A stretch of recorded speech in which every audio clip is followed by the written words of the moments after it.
Hi hello అందరికీ నమస్కారం. ఆంధ్రప్రభ టీవీకి స్వాగతం. నా పేరు రామ్ చరణ్. మనతో పాటు ఉన్నారు political analyst and senior journalist Ravi గారు ఉన్నారు. వారితో మాట్లాడి మరిన్ని విషయాలు తెలుసుకుందాం. హాయ్ సార్ రవి గారు. హాయ్ అండి. సో సార్, ఇప్పుడు బీహార్కి నిధులు ఇచ్చింది, ఇటు సైడ్ ఏపీకి ఏమో అప్పులు ఇచ్చింది అనేది ప్రచారం జరుగుతుంది బేసిక్గాను. సో దానికి కొంచెం డిఫరెంట్ ఉంటుంది.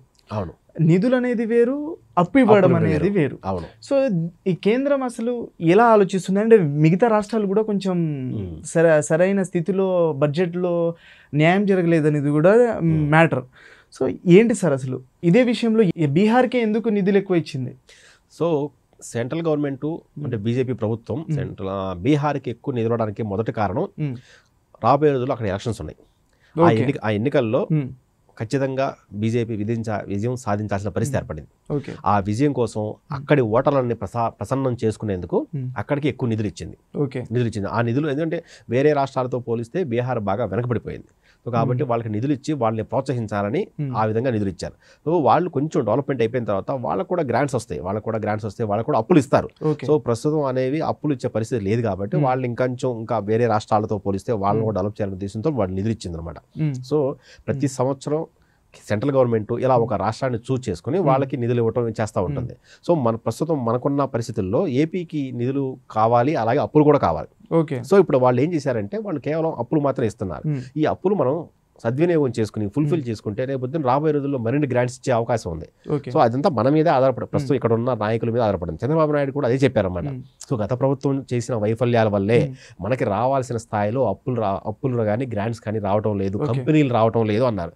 ఎందుకు రావటం లేదు కంపెనీలు అంటే అసలు గత 5 ఏళ్లలో రాష్ట్రానికి రాజధాని అంటే ఏది? వైజాగ్, అమరావతి, ఒంగోలు, తిరుపతి ఎవరికి తెలుసు? ఎవరికి తెలియదు. సో అయిపోయింది. కొత్త ప్రభుత్వం వచ్చింది. కొత్త ప్రభుత్వం వచ్చిన తర్వాత ఇప్పుడు అమరావతి రాజధాని అంటున్నారు. మళ్ళీ నెక్స్ట్ వైసీపీ వస్తే రాజధానిగా అమరావతి ఉంటుందా? ఎవరైనా కన్ఫర్మ్గా చేయగలరా?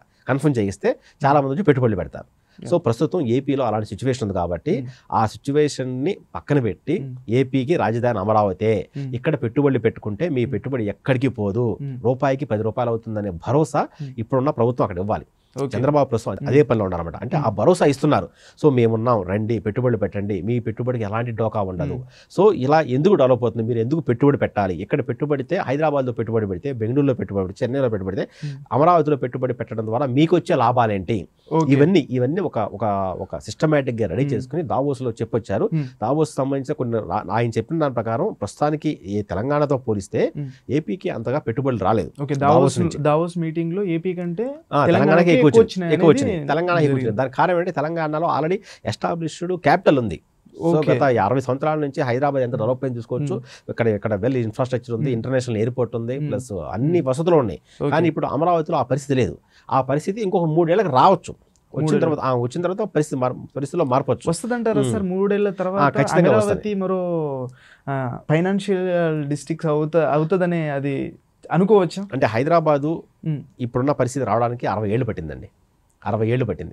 సో ఇప్పుడు మనం అనుకున్న సాఫ్ట్వేర్ డెవలప్మెంట్ అనేది బెంగళూరుకి జరగడానికి 30 ఏళ్ళు పట్టింది, హైదరాబాద్కి 25 ఏళ్ళు పట్టింది, సో చెన్నైకి అనేది 30 ఏళ్ళు పట్టింది. సో అలాంటిది ఇప్పుడు అమరావతికి 3 ఏళ్ళు జరుగుతుందని జరగదు. ఇది ఒక లాంగ్ రన్ ప్రాసెస్ అండి. సో ఇవాళ రావటం, పెట్టుబడులు పెట్టడం, దాని చుట్టూ అక్కడ ఒక ఇండస్ట్రియల్ హబ్ ఏర్పడటం, లేదా ఒక ఫైనాన్షియల్ హబ్ ఏర్పడటం, బ్యాంకులు రావటం, ఇన్స్టిట్యూట్ రావటం, కోచింగ్ సెంటర్లు రావటం, దాని చుట్టూ కాలేజీలు రావటం, హాస్టల్స్ రావటం, ఇవన్నీ అనేది ఒక చైన్ సిస్టమ్ అనమాట. ఇదంతా ఒక్కరోజు జరగదు. సో ఇది జరగడానికి ఇంకో 4 ఏళ్ళు పట్టచ్చు. అయితే ఇంతకుముందు పెట్టినందుకు 20-30 ఏళ్ళు ఇప్పుడు పట్టకపోవచ్చు. ఎందుకంటే ప్రతిరోజు మన టెక్నాలజీ డెవలప్ అవుతుంది, అడ్వాన్స్గా ఆలోచిస్తున్నారు. ఒకప్పుడు మనం ఫోన్ కాల్ చేస్తే మనకి ఇన్కమింగ్కి అవుట్ గోయింగ్కి 3 రూపాయలు 6 రూపాయలు పడేది. ఇప్పుడు ఫ్రీగా వాడుకుంటున్నాం మనం. అంటే టెక్నాలజీ డెవలప్ అవుతుంది, దాని తగ్గట్టుగా ఇన్ఫ్రాస్ట్రక్చర్ కూడా బాగా డెవలప్ అవుతుంది. ఇంకా చెప్పాలంటే ఏపీ ప్రభుత్వం మౌలిక వసతుల కల్పన మీద ఎక్కువ దృష్టి పెట్టింది. సో ఈ నేపథ్యంలో హైదరాబాద్ డెవలప్ అవడానికి చాలా కాలం పట్టిందేమో కానీ అమరావతి అభివృద్ధి చెందడానికి ఎక్కువ కాలం పట్టదు.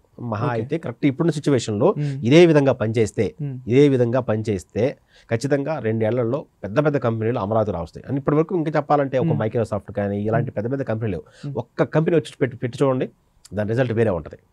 ఎందుకంటే ఫస్ట్ ఎవరైతే వస్తారో అది మనకి చెరువులో మంచి సామెతలు ఉన్నాయి కదండి, 1000 మైళ్ళ ప్రయాణమైన ఒక అడుగుతో ప్రారంభమవుతుందని. సో అమరావతి అభివృద్ధిలో ఒక పెద్ద కంపెనీ ఫస్ట్ రావాలి, వచ్చి అక్కడ కార్యకలాపాలు మొదలైతే వాళ్ళని చూసి మిగతా వాళ్ళందరూ వస్తారన్నమాట. సో అది వచ్చేదాకా మనం వెయిట్ చేయాలి. ఓకే. సో ఇప్పుడున్న పరిస్థితుల్లో అది అలా రావడానికి ప్లస్ ఆ విధంగా వచ్చేలాగా మనకి చేయడానికి సెంట్రల్ గవర్నమెంట్ కూడా ఏపీ ప్రభుత్వానికి సహాయ సహకారాలు అందిస్తుంది. సో రాబోయే రోజుల్లో నాకు తెలిసి అమరావతిలో మనం చాలా వండర్స్ వస్తామండి, పెద్ద పెద్ద కంపెనీలు వస్తాయి. అది కొంచెం టైం పట్టింది. ఓకే. అంటే చంద్రబాబు గారి పాలనలో అమరావతి కాకుండా ఏపీ రాష్ట్రం అనేది అభివృద్ధి చెందే దిశలో నడుస్తుందనేది తెలుస్తుంది మీ మాటల్ని చూస్తుంటే. సో అలాగే జరగాలని కోరుకుందాం సార్. సో ఇలాంటి మంచి విషయాల్ని మాతో షేర్ చేసుకున్నందుకు కృతజ్ఞతలు సార్. Thank you.